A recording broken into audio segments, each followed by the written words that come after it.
देखिए, एक उदाहरण मैं आपको देना चाहता हूं। YouTube पर मैं देख रहा था, एक वीडियो है आपका, और उस वीडियो को देखने से ये इंप्रेशन आता है कि जैसे प्रधानमंत्री नरेंद्र मोदी आपके दरबार में आए। और एक नहीं, तीन तीन ऐसे वीडियो हैं बागेश्वर धाम ऑफिशियल चैनल पर। अब आपके समर्थकों ने बनाया, मैं आपको दिखा देता हूं, आप बताइए कि वो आपका है क्या नहीं। बागेश्वर धाम सरकार पहुंचे पीएम मोदी, तो क्या मोदी जी भी बागेश्वर धाम सरकार के भक्त हो गए हैं? आए दिन बागेश्वर सरकार के पास नेताओं की भीड़ लगी रहती है, जिसमें प्रधानमंत्री नरेंद्र मोदी जी का नाम भी शामिल है, जो कुछ दिन पहले ही बागेश्वर धाम सरकार के दर्शन करने पहुंचे थे। और कहा जाता है कि कुछ दिन पहले नरेंद्र मोदी जी भी बागेश्वर धाम सरकार से अपनी अर्जी लगवाने आए थे। तो आइए सुनते हैं स्वयं पंडित धीरेन्द्र शास्त्री से। बागेश्वर धाम आए, मेरी जानकारी है कि 3 वीडियोस हैं, उनमें से एक बागेश्वर धाम का है। बागेश्वर धाम के ऑफिशियल चैनल से कभी हो ही नहीं सकता है, न ऐसी भूल हो सकती है, क्योंकि हमने कभी ऐसी इजाज़त नहीं दी। ये बहुत बड़ी गलतियां हैं। टीआरपी के चक्कर में रोज तो लोग हमारी शादी करवा देते हैं यूट्यूब पर। आपने सिर्फ ये भर देखा, ये भी तो देखिए कि हर बार हमारी लड़की बदल दी जाती है।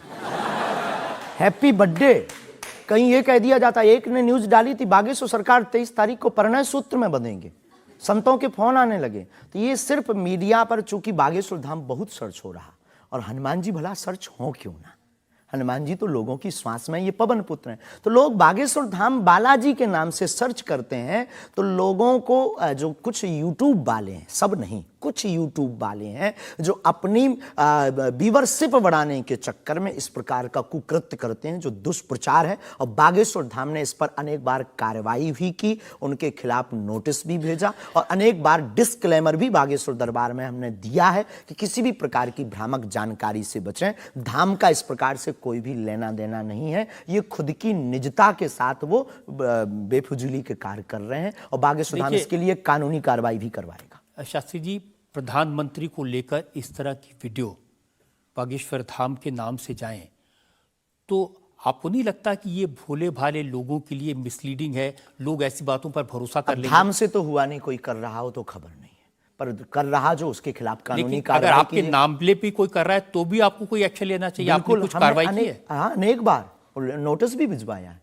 अनेक बार कितने चैनलों को बंद करवाया है। जो कई बार कोई खान के खिलाफ कर देते थे हमारे लिए, कई बार कोई धमकी डाल दे। बागेश्वर धाम पहुंचे जेल, अब वो ऐसी हथकड़ी हो, वो पुलिस अगल बगल लगा देते थे। तो इनसे हमारी, आपके सोच से भी प्रार्थना, इसको बहुत देखा जाएगा। आपकी अदालत को जब भी देखा जाए, इस प्रकार की भ्रामक जानकारी से बचें। हम इस प्रकार, कोई भी हमारा दरबार या कथा प्रदर्शन का विषय नहीं है। हमारी कथा और दरबार दर्शन का विषय है। तो आपकी तरफ से मोदी जी के वीडियोस को लेकर के क्या कार्रवाई की गई? इसमें अभी इसकी हमें आज पता लगा है कि मोदी जी का बना है। पूर्व में हमको वो जेएलएल वाला बताया था, हमें इसका ज्ञान नहीं है। लेकिन हम जाते ही तुरंत आपकी अदालत के बाद लीगली कार्रवाई, एफआईआर अपने अमुक थाने पर करवाएंगे। अच्छा, इसके अलावा और भी बहुत सारे वीडियोस हैं। देवेंद्र फडणवीस का है, मनोज तिवारी का है। ये तो ये भी फर्जी वीडियो है कि? अरे नहीं, ये तो आए थे, इनके मत करवा दियो ना ना ना। देवेंद्र फडणवीस जी भी आए थे, मनोज तिवारी हमारे बहुत प्रिय शिष्य हैं, वो भी आए थे, और बहुत आए हैं, पर मोदी जी नहीं आए हैं। हाँ, ये बता देते हैं। तो इन पे एफआईआर जी डिलीट ना करवा दियो, आप रोक दियो। लेकिन आपके 1-2 सेंटेंसेस हैं जिसमें आप कुछ मोदी जी कह रहे हैं, मोदी जी आइए। हाँ, वो हम लंदन में दरबार में थे, ये शायद उससे अगर ये जोड़ा हो, पूरा तो देखा नहीं, उससे जोड़ा हो तो खबर नहीं, हौस नहीं।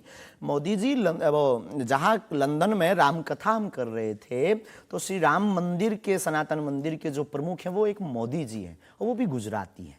तो वो दरबार में बैठे हुए थे, किसी कारण, उनकी व्यवस्था के कारण, प्रशंसा के लिए उनका जिक्र आया, तो लोगों ने शायद वो कट करके उठाया हो, हमारे स्मरण में ऐसा है। लेकिन ये भी गलत है, ये भी अपराध है। वो भी ऑफिशियली, बिना लीगली सहमति लिए बिना आप कोई भी वीडियो शेयर या वो नहीं कर सकता, ऐसा कुछ नियम है, तो ये भी गलत है। मैं आपको बताऊं शास्त्री जी, मैंने 40 साल हो गए मुझे पत्रकारिता में, ऐसे बहुत सारे उदाहरण मैंने देखे हैं। चंद्रा स्वामी को उदाहरण देखा था, वो नरसिम्हा राव के साथ उनकी तस्वीरें राजीव गांधी के साथ उनकी तस्वीरें, जॉन मैकेंद्रो के साथ तस्वीरें, लिज टेलर के साथ, ये अंतर्राष्ट्रीय ख्याति प्राप्त लोग हैं और वो ये तस्वीरें दिखाकर अपनी दुकान चलाते थे और वाकई में जो दुनिया के बड़े बड़े लीडर्स थे उनसे उनकी पहचान थी। ब्रुनई के सुल्तान उनके शिष्य बन गए थे इसी वजह से। अफ्रीकन कंट्रीज के प्रेसिडेंट थे मोबुतू, वो उनके शिष्य बन गए थे। हमारा कभी भी भाव कोई आवे सब सम्मानीय है। हमारा ये भाव नहीं है कि हम आपकी फोटो दिखा करके लोग हमको माने। देखो, आप हमारी मीडिया पर प्रचार कर सकते हो, पर अगर दम नहीं होगी, सत्यता नहीं होगी, तो व्यक्ति एक बार आएगा, लौटकर कभी नहीं आएगा। आपको भी गाली देगा, हमको भी गाली देगा। तो ये माध्यम हो सकते हैं, साधन हो सकते, साध्य नहीं। तो हमारा ऐसा भाव नहीं, क्योंकि हमारे पास जो है वो खुली किताब है, ऊपर से नीचे तक। और हम कभी ये नहीं चाहते कि लोग देखें। अब कोई देख रहा तो वो उनकी दृष्टि और उनकी आंख है। हम तो सिर्फ ये चाहते हमें हमारा परमात्मा हनुमान जी देखें, बस। क्या चाहते हैं आप हनुमान जी से? सनातन धर्म और हिंदू राष्ट्र। फिर भी मांग पूरी नहीं होगी। अगर हिंदू राष्ट्र आप कह देंगे कि बन गया, तो हम अखंड भारत मांगेंगे।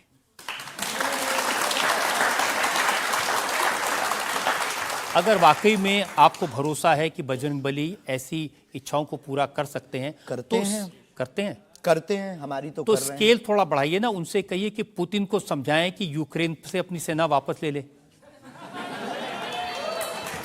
आइए,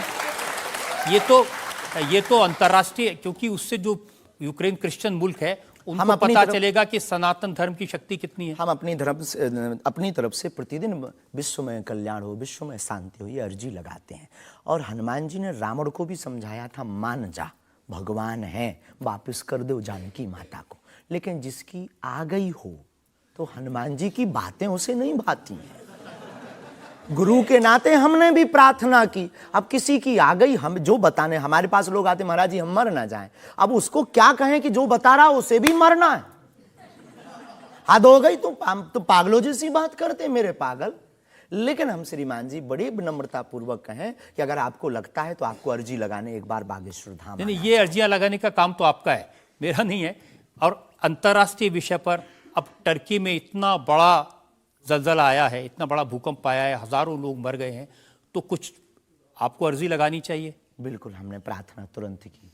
और हम प्रार्थना करते कि प्रतिदिन जो भी हमारे पास है चूरन चटनी, हम अपने गुरुजी से और बालाजी से प्रार्थना करते विश्व का मंगल हो, सबका भला हो। इससे आपको फर्क नहीं पड़ेगा कि वो क्रिश्चियन कंट्री है या इस्लामिक मुल्क? बिल्कुल भी नहीं। हम तो खुद गए हैं, हम तो पूरी दुनिया का मंगल की कामना। हम उस धर्म से हैं जहाँ वसुदेव कुटुंबकम की चर्चा की जाती। सर्वे भवन्तु सुखना सर्वे सन्तु निरामया, सब में मंगल हो, मंगल भवन अमंगलहारी। हम ऐसे नहीं हैं, हम मानवता के हैं। जिसके अंदर दुख है, हे बालाजी उसके संकट, आप संकट मोचन है, उसके संकट मिट जाएं, हमें कोई फर्क नहीं पड़ता है। ये अच्छी बात आपने कही। आज हमने मुकदमा चलाया